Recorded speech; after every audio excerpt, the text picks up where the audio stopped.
日ごとの糧、2025年11月18日、神の道は完全、主の仰せは火で練り清められている。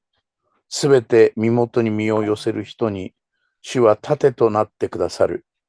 詩編18編31節。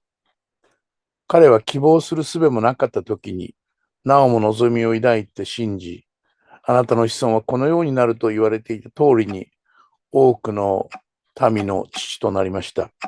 ローマの信徒への手紙4章18節。神様に身を寄せるという出来事は、希望する術もなかった時になおも望みを抱いて信じながら生きるということなんでしょうね。常に神様が盾となってくださる。神様に守られて生きる。神様に促されて生きる。そういう意識で毎日毎日を丁寧に生きていくことで、神様の道の素晴らしさを経験することになるんだと思います。このローマの信徒の手紙は、これアブラハムの人生のことですけれども、そういう生き方をしたわけですね。そしてとても辛い貧しさや迫害を経験した初代教会の人たちも同様だと思うんですね。さらに今を生きている私たちも同じなんだと思います。やっぱり、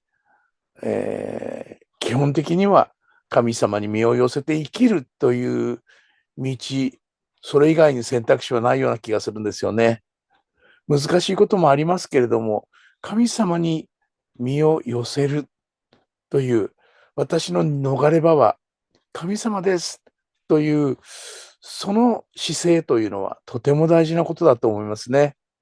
今日も良い一日になりますように。どんな時にも生きて